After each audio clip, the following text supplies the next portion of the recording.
আপনার জন্য দারুণ সুযোগ। 5 জন ভাগ্যবান পাবেন 5টি আইফোন। কিভাবে অংশগ্রহণ করবেন? খুবই সহজ। প্রথমে আমাদের চ্যানেলে সাবস্ক্রাইব করুন। এরপর এই ভিডিওতে আপনার মন্তব্য লিখুন। আপনার অংশগ্রহণের মাধ্যমে আপনি বিজয়ী হওয়ার সুযোগ পাবেন। বিজয়ীদের নাম ঘোষণা করা হবে শীঘ্রই। এই যে লোকটা জঙ্গলের ভিতর দিয়ে প্রাণপণে দৌড়াচ্ছে, লোকটার নাম ডক্টর হ্যারিসন। একটু পিছনে ফিরে তাকালে আমরা অনেকগুলো গুন্ডা আর কুকুরদেরকে দেখতে পাই যারা তাকে ধাওয়া করছে। সে নিজেকে লোকগুলোর কাছে ধরা দিতে চায় না। সে মনে মনে চিন্তা করে এই মানুষগুলোর হাতে নিজেকে তুলে দেওয়ার চাইতে নিজের জীবন শেষ করে দেওয়াই বেটার। তাই সে দৌড়াতে দৌড়াতে একটা পাহাড়ের কাছে যায় আর সেই পাহাড় থেকে একটা গভীর খাদে ঝাঁপ দেয়। সে ঝাঁপ দেওয়ার পরে ওই লোকগুলো সেখানে এসে কিছুক্ষণ খোঁজার পরে ডক্টর হ্যারিসনের কোনো সাড়া শব্দ না পেয়ে সেখান থেকে চলে যায়। পরের দৃশ্যে যাওয়ার আগে চলুন ঘুরে আসি মায়াজাল থেকে। পবিত্র রমাদানে বাংলা ভাষায় 10 মিলিয়ন প্লাস তথা 1 কোটিরও বেশি সাবস্ক্রাইবারের চ্যানেল মায়াজালের অ্যাডমিন প্যানেল কয়েকজনকে হাতে কলমে 52টি মাস্টার ক্লাসে 100 ঘন্টারও বেশি সময় ধরে লাইভে শেখাবে proper content creation, complete AI integration, YouTubing এবং প্রিমিয়াম ভিডিও এডিটিং এর মাধ্যমে ফ্রিল্যান্সিং ক্যারিয়ার ডেভেলপমেন্ট। বিস্তারিত জানতে ঢু মেরে আসতে পারেন ডেসক্রিপশনে এবং প্রথম কমেন্টে থাকা লিঙ্কে। অন্যদিকে আমরা এই যে কিউট একটা বাচ্চা ছেলেকে কোলে নিয়ে দাঁড়িয়ে থাকা মহিলাটাকে দেখতে পাচ্ছি। এই মহিলাটা হলো ডক্টর হ্যারিসনের ওয়াইফ শ্যালি, আর কিউট বাচ্চাটা হলো তাদের একমাত্র সন্তান অ্যাডাম। এরপর আমরা 12 বছর পরের সময়ে চলে যাই। সময়ের সাথে সাথে সেই ছোট্ট কিউট অ্যাডাম এখন বেশ বড় হয়ে গেছে। সে এখন এই স্কুলে পড়াশোনা করে। সবকিছু মোটামুটি ভালোই চলছিল, কিন্তু তার ক্লাসে একটা দুষ্টু ছেলে আছে যার নাম টনি। সে সব সময় অ্যাডামকে শুধু বিরক্ত করেই চলে। একদিন সেই দুষ্টু ছেলেটা অ্যাডামের চুলে চুইনগাম লাগিয়ে দেয়। এই ঘটনাটা যখন তাদের ক্লাস টিচার জানতে পারে তখন টনিকে খুব বকাবকি করে ক্লাস থেকে বের করে দেয়। এদিকে টনিকে তো টিচার বের করে দিয়েছে, কিন্তু এই যে চুলে চুইনগাম লেগে চুলের যাচ্ছে তাই অবস্থা, এর কি হবে? চুলে লেগে থাকা চুইনগাম উঠানোর জন্য অ্যাডাম ওয়াশরুমে চলে যায়। সেখানে গিয়ে সে তার চুল থেকে চুইনগাম উঠানোর চেষ্টা করতে থাকে। ঠিক তখনই তার সাথে ঘটে অদ্ভুত এক ঘটনা। হঠাৎ করে অ্যাডাম লক্ষ্য করে তার পাগুলো অদ্ভুতভাবে বড় হয়ে যাচ্ছে। শুধু তাই নয়, এতটাই বড় হয়ে যাচ্ছে যে তার পায়ে থাকা জুতোটা ছিঁড়ে পাগুলো বের হয়ে আসছে। কি একটা ভয়ঙ্কর পরিস্থিতি, তাই না? কিন্তু হঠাৎ করেই তার হলোটা কি সে কিছুই বুঝে উঠতে পারে না। ওয়াশরুমে বসে বসেই সে তার পায়ের সাথে একরকম যুদ্ধ করতে শুরু করে দেয়, কিন্তু কোনো কিছুতেই কিছু হয় না। এখন সে কি করবে? এই অদ্ভুত আর বড় বড় পা নিয়ে তো আর সবার সামনে যাওয়া যায় না। তাই সে ওয়াশরুমে থাকা টিস্যু দিয়ে কোনো রকমে পা দুটোকে পেঁচিয়ে বাইরে আসে, যেন কেউ তার এত বড় পা দেখে তাকে নিয়ে মজা না করে। অন্যদিকে ওয়াশরুম থেকে বের হয়ে ঘটে আর এক অদ্ভুত ঘটনা। শুধু যে তার পা বড় হয়েছে ব্যাপারটা এই পর্যন্ত থাকলে একটা কথা ছিল, কিন্তু এখন তো আরেক বিপত্তি ঘটেছে। সে ওয়াশরুম থেকে বের হওয়ার পর থেকেই লক্ষ্য করে তার শোনার ক্ষমতা আগের চেয়ে অনেক বেশি তীব্র হয়ে গেছে। সে অনেক দূরের কথাও খুব স্পষ্টভাবে শুনতে পাচ্ছে। এমনিতেই অ্যাডাম নিজের এসব অদ্ভুত ঘটনায় পাগল হওয়ার উপক্রম। এর মধ্যে আবার সেই দুষ্টু টনিটা তাকে আবারও বিরক্ত করতে চলে এসেছে। এবারে টনি তাকে একা বিরক্ত করে না, সে তার আরো কিছু বন্ধুদেরকে নিয়ে অ্যাডামের সামনে আসে, আর সেখানে এসে সে একটা বাস্কেটবল নিয়ে মুখ বরাবর মারে। শুধু তাই নয়, এরপর অ্যাডামের ব্যাগটা ছুঁড়ে ধরে ফেলে দেয়। এরপর অ্যাডাম যখন বাড়ি ফিরে আসে তখন তো তার চেহারা একদম নাজেহাল অবস্থা। এই অবস্থা দেখে তার মা তাকে জিজ্ঞাসা করে যে তার এই অবস্থা কি করে হলো, কিন্তু অ্যাডাম তার মাকে সত্যি কথা বলে না। সে বলে স্কুলে খেলতে গিয়ে তার এই দশা, কিন্তু মায়ের চোখ কি আর ফাঁকি দেওয়া যায়? তার মা ঠিকই বুঝে যায় খেলতে গিয়ে তার এমন অবস্থা হয়নি, আর এটা বোঝার কারণ হলো তার মাথায় তখনও চুইনগাম লেগে আছে। কিন্তু তবুও তার মা তাকে কিছুই বলে না, বরং চুইনগাম লেগে থাকা চুলগুলো কেটে ছোট ছোট করে দেয়। অবশ্য চুল কাটার আরো একটা কারণ আছে, কেউ যেন তাকে দ্বিতীয়বার আর বিরক্ত না করতে পারে, এজন্যই চুলগুলো কেটে দিয়েছে। কিন্তু পরের দিন সকালে ঘটে আবার আরেক অদ্ভুত ঘটনা। অ্যাডাম ঘুম থেকে উঠে দেখে তার চুলগুলো আবার বড় হয়ে গেছে। কি একটা অবস্থা, তাই না? গতকালকে চুল কেটে ছোট করে ফেললো আর আজকে আবারও চুল বড়। তো যাই হোক, অ্যাডাম প্রচন্ড ঘাবড়ে যায়। একা একাই সে তার চুলগুলো সব কেটে ছোট করে ফেলে, যেন তার মা কোনোভাবেই তার এরকম বড় চুল দেখতে না পায়। কিন্তু এখনো তো সে খুব একটা বড় হয়নি, তাই সে তার চুলগুলো ঠিকভাবে কাটতে পারে না। এই এবড়ো থেবড়ো চুল নিয়ে যদি সে তার মায়ের সামনে যায় তাহলে তাহলে তার মা ঠিকই বুঝে যাবে যে কিছু একটা হয়েছে। তাই সে তার বাবার একটা টুপি পরে নেয়। সে আসলে টুপিটা পরেছে যেন তার মা কিছু বুঝতে না পারে। এদিকে ডক্টর হ্যারিসনের টুপিটা তার ছেলের মাথায় দেখে শ্যালি বেশ ইমোশনাল হয়ে যায়। তার মাকে এমন অবস্থায় দেখে অ্যাডামের বেশ খারাপ লাগে। এজন্য অ্যাডাম তার মাথা থেকে টুপিটা খুলে তার মাকে দিয়ে দেয়, কিন্তু তার মা টুপিটা নিয়ে আবারও তাকে পরিয়ে দেয় আর বলে এই টুপিটা পরে তোমাকে অনেক সুন্দর লাগছে, একদম তোমার বাবার মতো। এরপর আমরা হেয়ারকো নামের একটা বড় কোম্পানি দেখতে পাই। এই যে লোকটাকে দেখতে পাচ্ছেন সে এই কোম্পানির হেড, তার নাম ইস্টম্যান। এখন সেই ইনভেস্টর তার কোম্পানির সম্পর্কে বলছে। সে তাদেরকে বলে কিভাবে তার কোম্পানি বিভিন্ন পশু পাখির ডিএনএ নিয়ে মানুষের ডিএনএ এর সাথে মিলানোর চেষ্টা করে। তারা একটা ব্যাপারে খুবই আশাবাদী। তাদের মনে হয় এই এক্সপেরিমেন্টটা যদি তারা সফলভাবে করতে পারে তাহলে মানুষের যে চুল ওঠার সমস্যাটা সেটা আর থাকবে না। ইস্টম্যান তার এই এক্সপেরিমেন্টটা তার কোম্পানিরই একটা লোকের উপরে অ্যাপ্লাই করে। এটা অ্যাপ্লাই করার পর লোকটার চুল তো বৃদ্ধি পায় ঠিক আছে, কিন্তু এরপর যে সাইড এফেক্ট গুলো দেখা যায় সেগুলো তারা কোনোভাবেই কন্ট্রোল করতে পারে না। ইনভেস্টররা এগুলো দেখে তো একেবারে ভ্যাবাচ্যাকা খেয়ে যায়। তখন ইস্টম্যান তাদেরকে বলে তারা খুব অল্প সময়ের মধ্যে এসব ফর্মুলাগুলো ঠিক করে ফেলবে, আর কোনোভাবে যদি একবার তারা এই এক্সপেরিমেন্টে সফল হয় তাহলে তাদের কোম্পানিটা কোথায় গিয়ে দাঁড়াবে এটা কেউ কল্পনাও করতে পারছে না। এদিকে টনি আর তার বন্ধুরা কোনোভাবেই যেন অ্যাডামের পিছু ছাড়ছে না। অতিরিক্ত পরিমাণে বিরক্ত করার কারণে টনি আর তার বন্ধুদেরকে স্কুল থেকে সাসপেন্ড করা হয়। যেহেতু টনি আর তার বন্ধুরা খুবই দুষ্টু টাইপের, তাই স্কুলের প্রিন্সিপাল অনেক সতর্ক করে দেয় যেন সে টনিদের কাছ থেকে একটু সাবধানে থাকে, কারণ এত সহজেই টনি অ্যাডামের পিছু ছাড়বে না, এটা ভালো করেই বোঝা যাচ্ছে। তো এরপর যখন অ্যাডাম স্কুল থেকে বের হয়ে বাসার দিকে যাচ্ছিল ঠিক তখনই টনি আর তার বন্ধুরা সেখানে আসে। তারা আবারও তাকে বিরক্ত করতে শুরু করে। তাদের অত্যাচারে অতিষ্ঠ হয়ে যাওয়া বেচারা অ্যাডাম কি করবে বুঝতে না পেরে সেখান থেকে দৌড়ে পালিয়ে তার বাসায় চলে আসে, আর বাসায় এসেই সে দরজা বন্ধ করে দেয়। কিন্তু টনির যেন কোনো কিছুতেই রাগ মিটছে না। যেহেতু সে অ্যাডামকে ধরতে পারেনি তাই বাইরে থেকে একটা পাথর নিয়ে তাদের জানালার দিকে মেরে জানালার কাঁচ ভেঙে দেয়। অন্যদিকে অ্যাডাম বাসার ভেতরে এক কর্নারে একটা ছোট্ট বক্স দেখতে পায়। সে বক্সটা খুলে দেখে সেখানে অনেকগুলো চিঠি রাখা, যে চিঠিগুলো তার বাবা তার মাকে পাঠিয়েছিল। সেই চিঠিগুলোর মধ্যে একটা চিঠিতে অ্যাডাম একটা ঠিকানাও দেখতে পায়। সে যখনই চিঠিগুলো দেখছিল তখন তার মা বাড়িতে ছিল না। সে ওই চিঠিগুলো ছড়িয়ে ছিটিয়ে নিয়ে বসেছিল। এদিকে তার মা যখন বাসায় আসে তখন সে তার মায়ের কাছে চিঠিগুলো সম্পর্কে জানতে চায়। সে তার মাকে জিজ্ঞাসা করে, তুমি কেন এতদিন আমাকে মিথ্যা কথা বলেছিলে মা? কেন বলেছিলে আমার বাবা বেঁচে নেই? আমার বাবা তো বেঁচে আছে। আমার বাবা যদি বেঁচে না থাকে তাহলে এই চিঠিগুলো কোথা থেকে আসলো?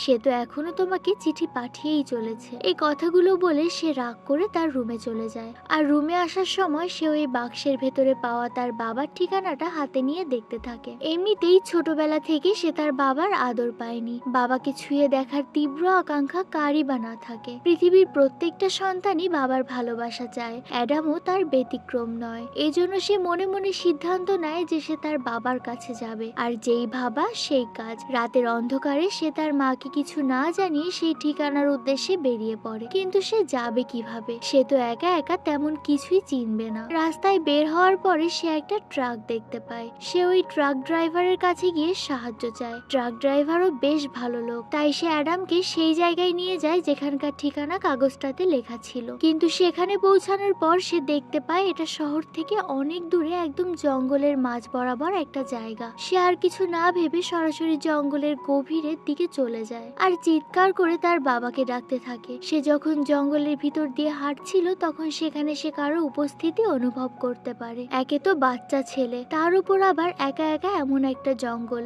সবকিছু মিলিয়ে অ্যাডাম একটু ভয় পেয়ে যায়। তাই সে কোনো কিছু চিন্তা না করে দৌড়াতে শুরু করে। কিন্তু ওই যে কথায় আছে না, যেখানে বাঘের ভয় সেখানেই রাত্রি হয়, সে দৌড়াতে দৌড়াতে জঙ্গলের ভেতরে পেতে রাখা ফাঁদে পা দিয়ে ফেলে, যার কারণে সে গড়াতে গড়াতে একেবারে রাস্তায় গিয়ে পড়ে। ঠিক তখনই আবার একটা নতুন বিপদ যেন তার সামনে চলে আসে। মানে রাস্তা দিয়ে তখন একটা ট্রাক যাচ্ছিল, ট্রাকটা তাকে একেবারে পিষে ফেলবে ঠিক তখনই একটা বিগফুট এসে তাকে সেখান থেকে বাঁচিয়ে নেয়। শুধু তাই নয়, তাকে নিয়ে একেবারে জঙ্গলের ভিতরে চলে যায়। এদিকে সেই ট্রাক ড্রাইভারের গাড়ির সামনে আবার ক্যামেরা অন করা ছিল, তাই সেই পুরো ঘটনাটা রেকর্ড করে ফেলে। আর তারপর সে রাস্তার পাশে একটা টেলিফোন বুথ থেকে পুলিশকে ফোন করে পুরো ঘটনাটা জানিয়ে দেয়। সে পুলিশকে বলে আমি একটা আসল বিগফুটকে দেখেছি, শুধু তাই নয় আমার কাছে প্রমাণস্বরূপ ভিডিও আছে। এই খবরটা পুলিশের কাছে যাওয়া মাত্রই চারদিকে খুব দ্রুত ছড়িয়ে পড়ে, এমনকি পেপার পত্রিকাতেও চলে আসে। এই খবরটা যখন ইস্টম্যান দেখতে পায় তখন সে খুব ভালোভাবেই বুঝে যায় এই বিগফুটটা আসলে আর কেউ নয়, বরং স্বয়ং ডক্টর হ্যারিসন, যাকে কিনা আমরা গল্পের শুরুতেই পাহাড়ের উপর থেকে গভীর খাদে ঝাঁপ দিতে দেখেছিলাম। আসলে এতদিন সবাই তাকে মৃত ভেবে এসেছে। ইস্টম্যান আর তার কোম্পানির লোকেরা এই বিগফুটকে ধরার অনেক চেষ্টা করেছিল, কিন্তু কোনোভাবেই তারা সফল হতে পারেনি। কিন্তু এখন যখন তারা আবারও বিগফুটের খোঁজ পেয়েছে তখন তারা এই সুযোগটাকে অবশ্যই কাজে লাগাবে, কারণ কোনোভাবে যদি তারা এই বিগফুটের ডিএনএ সংগ্রহ করতে পারে তাহলে এই ডিএনএ দিয়ে তারা তাদের এক্সপেরিমেন্ট খুব সহজেই শেষ করতে পারবে আর নিঃসন্দেহে তারা সাকসেসফুল হবে। তাই বিগফুটকে খোঁজার জন্য তারা সরাসরি সেই লোকটার কাছে চলে যায়, যেই লোকটা সেদিনের সেই ঘটনাটা ক্যামেরাবন্দি করেছিল। লোকটার কাছে যখন এসব বিষয় জানতে চাওয়া হয় তখন সেই লোকটা তাদেরকে ওই জায়গাটায় নিয়ে যায় যেখানে প্রথম বিগফুটকে দেখেছিল। সেখানে পৌঁছানোর পর ইস্টম্যানের লোকজন আশেপাশে বেশ খোঁজাখুঁজি করে। খুঁজতে খুঁজতে তারা সেখানে অ্যাডামের ব্যাগটা পড়ে থাকতে দেখে। ব্যাগের জিনিসপত্র খোঁজাখুঁজি করে তারা অ্যাডামের বাড়ির ঠিকানা পেয়ে যায় আর তারপর সরাসরি তারা তাদের বাড়িতে চলে যায়। বাড়িতে গিয়েই তারা পুরো বাড়ি তল্লাশি চালায়। তারা সেখানে তার বাবার লেখা চিঠিগুলো খুঁজে পায়। অন্যদিকে আবার অ্যাডামের মা যখন জানতে পারে তার ছেলে নিরুদ্দেশ, তখনই সে গাড়ি নিয়ে হ্যারিসনের ঠিকানার উদ্দেশ্যে বেরিয়ে পড়ে, কারণ সে খুব ভালো করেই জানে তার ছেলে তার বাবাকে খুঁজতেই বের হয়েছে। এদিকে এতক্ষণেও অ্যাডামের জ্ঞান ফেরেনি। সেই যে রাস্তায় পড়ে গিয়েছিল তারপর থেকে এতক্ষণ পর্যন্ত সে সেন্সলেস অবস্থায় আছে। তো যাই হোক, যখন তার জ্ঞান ফিরে আসে তখন সে তার চোখের সামনে একটা বড় বিগফুটকে দেখতে পায়। চোখ খুলেই চোখের সামনে এরকম একটা অদ্ভুত জিনিস দেখে সে ভয়ে পাগলের মতো দৌড়াতে শুরু করে, কিন্তু তখনই সেই বিগফুট তাকে ধরে শান্ত করার চেষ্টা করে আর তাকে শান্ত করার জন্য তার কাছে গিয়ে বলে, ভয় পেও না, আমি তোমার বাবা হ্যারিসন। অ্যাডাম তার মুখ থেকে এই কথা শোনার পরে সেখানকার চারদিকে তাকিয়ে দেখে সব জায়গায় তার আর তার মায়ের ছবি। বেচারা অ্যাডাম একটু শান্ত হয় ঠিকই, কিন্তু সে এখনো বিশ্বাস করতে পারছে না যে তার বাবা একজন বিগফুট। কি করেই বা বিশ্বাস করবে? কোনো সন্তান কি তার বাবাকে এভাবে দেখতে পারে? ডক্টর হ্যারিসন অ্যাডামের বিষয়টা বুঝতে পেরে তাকে বলে, আমি এখানে লুকিয়ে আছি কারণ একটা বড় ফার্মাসিউটিক্যাল কোম্পানি আমার ওপর এক্সপেরিমেন্ট করতে চায়। এদিকে শ্যালি যখন তার ছেলেকে খুঁজতে খুঁজতে সেই জায়গায় পৌঁছায় তখন সে দেখতে পায় সেখানে ততক্ষণে ইস্টম্যানের লোকেরা পৌঁছে গেছে। তারা এখানে শ্যালির জন্যই অপেক্ষা করছিল, কারণ তারা খুব ভালো করেই জানে শ্যালির মাধ্যমে তারা ডক্টর হ্যারিসনের কাছে পৌঁছাতে পারবে। এদিকে ডক্টর হ্যারিসন তার ছেলেকে কিছু প্রশ্ন করে। সে তার ছেলের কাছে জিজ্ঞাসা করে, তোমার কি শরীরে কোনো পরিবর্তন এসেছে? এই যেমন হাতে বা পিঠে কি ঘন লোম বের হয়? ডক্টর হ্যারিসন তার ছেলেকে বলে, আমি যখন তোমার মতো ছোট ছিলাম তখন নিয়মিত আমার হাত আর পায়ের চুল কাটতে হতো। তখন অ্যাডাম তাকে বলে, আমার হাত ও পায়ে দ্রুত চুল গজায় না, কিন্তু আমার মাথার চুল অনেক তাড়াতাড়ি বড় হয়ে যায়। এই যেমন আজকে কাটলে কালকেই আবার অনেক বড় হয়ে যাবে। শুধু তাই নয়, কখনো কখনো অদ্ভুতভাবে আমার পা অনেক বড় হয়ে যায়। এদিকে যখন অ্যাডাম তার পায়ের কথা বলছিল তখন হ্যারিসন লক্ষ্য করে ট্রাকে লেগে তার পায়ে বেশ কিছুটা ক্ষত হয়ে গেছে। তাই সে তার হিলিং পাওয়ার দিয়ে তার পা ঠিক করে দেয়। এই সবকিছু দেখে অ্যাডাম অনেক অবাক হয় ঠিকই, কিন্তু সেই সাথে অনেক খুশিও হয় আর সে বিশ্বাস করে নেয় যে ইনিই তার বাবা। এরপর হ্যারিসন তার নিজের ছেলেকে পুরো জঙ্গলটা ঘুরে দেখানোর জন্য বের হয়। ঠিক তখনই দেখা যায় আবারও অ্যাডামের পা বড় হয়ে গিয়েছে আর সেই সাথে সে অনেক ধরনের শব্দ শুনতে পায়। এত বেশি শব্দে সে একদম অতিষ্ঠ হয়ে যায়, অস্বস্তি হতে লাগে তার। ঠিক তখনই তার বাবা তার কাছে এসে বলে, তুমি এখন জোরে জোরে শ্বাস নাও, দেখো তোমার ভালো লাগবে। আর সেই সাথে তুমি যে শব্দগুলো শুনতে পাচ্ছ সেই শব্দগুলোতে ফোকাস করো। অ্যাডামও তার বাবার কথা মতো জোরে জোরে শ্বাস নিয়ে ওই শব্দটাতে ফোকাস করে। সে শব্দটাতে ফোকাস করার পরে অনেক দূরের শব্দ স্পষ্টভাবে শুনতে পাচ্ছে। এরপর হ্যারিসন তার বড় পায়ের জাদু দেখাতে শুরু করে। সে দেখিয়ে দেয় কিভাবে তার বড় পায়ের সাহায্যে দ্রুত দৌড়াতে পারে। এরপর হ্যারিসন ওই জঙ্গলের ভেতরে থাকা তার বন্ধুদের সাথে অ্যাডামের পরিচয় করিয়ে দেয়। কিন্তু মজার ব্যাপার হলো তার বন্ধুরা কোনো মানুষ নয়, একটা কাঠঠোকরা পাখি, দুইটা কাঠবিড়ালি আর একটা অনেক বড় ভাল্লুক। আমাদের ডক্টর হ্যারিসনের বন্ধু। সে তার ছেলেকে অন্যান্য প্রাণীদের সাথে কথা বলাও শিখিয়ে দেয়। ঠিক তখনই একটা কাঠবিড়ালি দৌড়ে তার কাছে আসে আর তাকে বলে একদল শিকারী জঙ্গলের ভিতরে ঢুকেছে শিকার করার জন্য। এ কথা শুনতে পেয়ে তারা সবাই মিলে দৌড়ে সেই শিকারীদের কাছে পৌঁছায় আর তারপরে তাদেরকে ভয় দেখিয়ে সেখান থেকে তাড়িয়ে দেয়। এই সবকিছু ছোট্ট অ্যাডাম বেশ ভালোই এনজয় করছিল। সে তার বাবাকে বলে আবার তার সাথে বাড়িতে ফিরে যেতে। তখন তার বাবা তাকে বলে আমি চাইলেও বাড়ি ফিরে যেতে পারবো না। এ কথা শুনে অ্যাডাম বলে আমরা কখনোই কাউকে কিছু জানতে দেব না যে তুমি আমাদের সাথে আছো। তার ছেলের এমন বায়না শুনে তার বাবা তাকে বলে ব্যাপারটা এতটাও সহজ হবে না যতটা সহজভাবে তুমি চিন্তা করছো। ওই লোকগুলো আমার কাছে ঠিকই পৌঁছে যাবে, সেটা যে কোনো উপায়ে যে কোনো ভাবে, কারণ এই ব্যাপারটা আমি এর আগেও অনেকবার লক্ষ্য করেছি। সে তার ছেলেকে বলে আমি যখন আমার ল্যাবে চুলের বৃদ্ধি সম্পর্কে রিসার্চ করছিলাম তখন একদিন হঠাৎ আমি আমার ডিএনএ এর মধ্যে কিছু পরিবর্তন লক্ষ্য করি। দিন যত যেতে থাকে আমি একটা বিগ ফুটে পরিণত হতে থাকি। ঠিক তখনই হেয়ারকো কোম্পানির লোকেরা এই রিসার্চটা লক্ষ্য করে আর তারপর তারা আমাকে তাদের কোম্পানির জন্য কাজ করার অফার দেয়। কিন্তু আমি তাদের কথায় রাজি না হওয়ায় আমার এত বছর ধরে করে আসা সব ফর্মুলা তারা চুরি করে নেয়। শুধু তাই নয়, তারা তোমার মা আর তোমাকে মেরে ফেলার হুমকিও দেয়। এই জন্য আমি বাধ্য হয়ে সেখান থেকে পালিয়ে এসেছি। তারা যদি এই মুহূর্তে আবারও জানতে পারে আমি বেঁচে আছি তাহলে আমাকে ধরার জন্য তারা যে কোনো উপায় বের করে ফেলবে। এদিকে ডক্টর হ্যারিসনের বন্ধু মানে দুইটা কাঠবিড়ালি জঙ্গলের বাইরে দেখতে পায় ইস্টম্যানের লোকেরা শ্যালিকে ধরে নিয়ে যাচ্ছে আর তারা নিজেদের মধ্যে বলাবলি করছে যে কোনো উপায়ে বিগফুটকে ধরতেই হবে আর এর জন্য যদি পুরো জঙ্গলটা আগুন দিয়ে পুড়িয়ে দিতে হয় তাহলে তারা সেটাই করবে। এই কথা শোনা মাত্র ওই দুইটা কাঠবিড়ালি দৌড়ে হ্যারিসনের কাছে চলে আসে আর হ্যারিসনকে সব কথা খুলে বলে। সবকিছু শোনার পরে অ্যাডাম তার বাবাকে বলে তুমি চিন্তা করো না বাবা, আমি সবকিছু ঠিক করে দেব। এ কথা বলেই সে ইস্টম্যানের লোকেদের কাছে সারেন্ডার করে। তারা অ্যাডামকে ধরে নিয়ে গিয়ে তার মায়ের কাছে বন্দি করে দেয়। এর ঠিক কিছুক্ষণ পরে ইস্টম্যান অ্যাডামকে তার সাথে করে নিয়ে যায় আর তারপর জিজ্ঞাসা করে তোমার বাবা কোথায় আছে। কিন্তু অ্যাডাম তার কোনো প্রশ্নেরই উত্তর দেয় না। কোনো উপায় না পেয়ে ইস্টম্যান তার লোকদেরকে বলে পুরো জঙ্গলে আগুন লাগিয়ে দিতে আর অ্যাডামকে সেই গাড়ির ভেতরে আটকে রেখে ওই জঙ্গলের মধ্যে ছেড়ে দেয়। অ্যাডাম দেখতে পায় পুরো গাড়িটাতে একটু একটু করে আগুন লাগতে শুরু করেছে। সে ওই গাড়ি থেকে বের হওয়ার জন্য সাহায্য চাইতে থাকে। ঠিক তখনই সেখানে হ্যারিসন চলে আসে আর তাকে ওই আগুনের মধ্য থেকে উদ্ধার করে নেয়। কিন্তু বিপদ তখনও তাদের পিছু ছাড়েনি। পিছন থেকে ইস্টম্যান হ্যারিসনকে গুলি করে অজ্ঞান করে ফেলে। আসলে এতক্ষণ যা যা হলো এই সব কিছু ছিল ইস্টম্যানের প্ল্যান।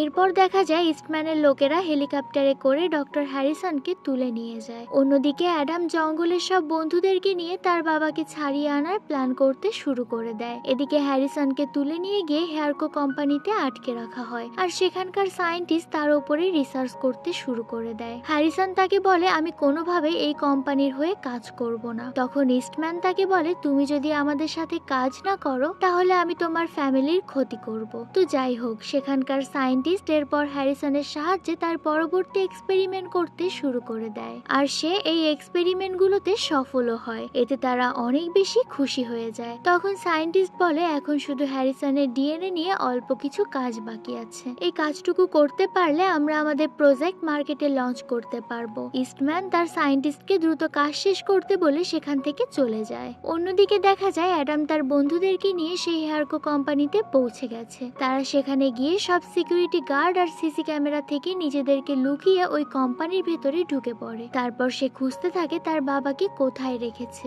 সেখানে সে একটা ফ্লেয়ার গান খুঁজে পায়। ওটা সে নিজের কাছেই রেখে দেয় আর তারপর সে হ্যারিসনের রুমের দিকে দৌড়াতে শুরু করে। যাওয়ার সময় সে দেখতে পায় তার সব বন্ধুরা সেখানকার সব সিকিউরিটি গার্ডদেরকে আটকে রেখেছে যেন তারা অ্যাডামের কাছে পৌঁছাতে না পারে। কিন্তু দুর্ভাগ্যবশত তার সব বন্ধুরা এক এক করে ওই সিকিউরিটি গার্ডদের কাছে ধরা পড়ে যায়। কিন্তু ততক্ষণে অ্যাডাম সব বাধা পেরিয়ে তার বাবার কাছে পৌঁছে গেছে। সে তার বাবাকে কাছে গিয়ে এখান থেকে বেরিয়ে আসার কথা বলে, কিন্তু হ্যারিসন তাকে সেখান থেকে চলে যেতে বলে। সে বলে আমি যদি এখান থেকে বের হয়ে যাই তাহলে তোমার মা আর তোমার জীবন ঝুঁকির মধ্যে পড়ে যাবে আর আমি চাই না কোনোভাবেই তোমরা বিপদে পড়ো। এদিকে ততক্ষণে সেখানে ইস্টম্যান চলে এসেছে। সেখানে এসে ইস্টম্যানের লোকেরা অ্যাডামকে ধরে নিয়ে যায়, কিন্তু অ্যাডামও এত সহজে হার মানার ছেলে নয়। সে তখন ফায়ার অ্যালার্ম বাজিয়ে সেখান থেকে পালিয়ে যায় আর ফায়ার অ্যালার্ম বাজার কারণে পুরো কোম্পানির ভেতরে সবাই দৌড়াদৌড়ি করতে শুরু করে। অ্যাডাম তখন আবারও হ্যারিসনের কাছে আসে আর তাকে বলে তুমি যদি এখন আমার সাথে না যাও তাহলে আমি এই কোম্পানির লোকদেরকে জানিয়ে দেব যে আমিও একজন বিগফুট আর এটা জানতে পারলে তারা তোমাকে বাদ দিয়ে আমাকে নিয়ে রিসার্চ করতে শুরু করবে। এ কথা শুনে হ্যারিসন তার ছেলের সাথে যাওয়ার জন্য রাজি হয়ে যায়। তবে সে এখান থেকে যাওয়ার আগে পুরো কোম্পানিটাকে ডিস্ট্রয় করে দিয়ে যেতে করতে চায়, যেন এখানকার লোকজনেরা আর এসব নিয়ে এক্সপেরিমেন্ট না করতে পারে। বাবা ছেলে মিলে সেখানকার গ্যাস ট্যাঙ্ক ভেঙে সেখান থেকে বাইরে বের হয়ে আসে। ইস্টম্যানও তাদের লোক নিয়ে হ্যারিসনদেরকে ঘেরাও করে ফেলে, সেই সাথে তারা শ্যালিকেও ধরে নিয়ে আসে। ইস্টম্যান সেখানে এসে হ্যারিসনকে অজ্ঞান করে ফেলে আর তাকে বলে, আমি খুব ভালো করেই জানি তোমার ছেলেও একজন বিগফুট, তাই আমাদের আর তোমার প্রয়োজন নেই। একথা বলে ইস্টম্যান হ্যারিসনকে উপর থেকে নিচে ফেলে দেয়। এসব দেখে অ্যাডাম অনেক রেগে যায় আর তারপর সে তার পকেট থেকে ফ্লেয়ার গান বের করে হেয়ারকো কোম্পানির দিকে ফায়ার করে দেয়, যার কারণে পুরো কোম্পানিটা ধ্বংস হয়ে যায়। এরপর অ্যাডাম তার বাবার কাছে যায়। সেখানে গিয়ে সে তার হিলিং পাওয়ারের মাধ্যমে তার বাবাকে আবারও সুস্থ করে দেয়। হ্যারিসনের আবার জ্ঞান ফিরে আসে। বাবা আর ছেলে দুইজন দুজনকে জড়িয়ে ধরে। তখন আবার সেখানে ইস্টম্যান বন্দুক নিয়ে তাদের দিকে চলে আসে, কিন্তু তখন শ্যালি পেছন থেকে ইস্টম্যানকে শুট করে তাকে অজ্ঞান করে ফেলে। তখন তারা জানতে পারে ইস্টম্যান আসলে একজন ন্যাড়া একটা লোক, মানে তার মাথায় কোনো চুল নেই, আর এজন্যই তার এই এক্সপেরিমেন্টের প্রতি এত ইন্টারেস্ট। তো যাই হোক, সবকিছু জানাজানির পরে ইস্টম্যানের জেল হয়ে যায় আর হ্যারিসন তার পুরো পরিবারকে নিয়ে খুব সুখে শান্তিতে সময় কাটাতে থাকে। এদিকে অ্যাডাম তার ভাল্লুক বন্ধুদের সাহায্য নিয়ে সেই দুষ্টু টনি আর তার বন্ধুদেরকে খুব ভালো মতো সাহায্য করে, আর তারপর তারা সবাই মিলে খুব খুশি খুশিতে থাকতে শুরু করে। আর এর মধ্য দিয়ে আমাদের এই সুন্দর গল্পটা শেষ হয়ে যায়।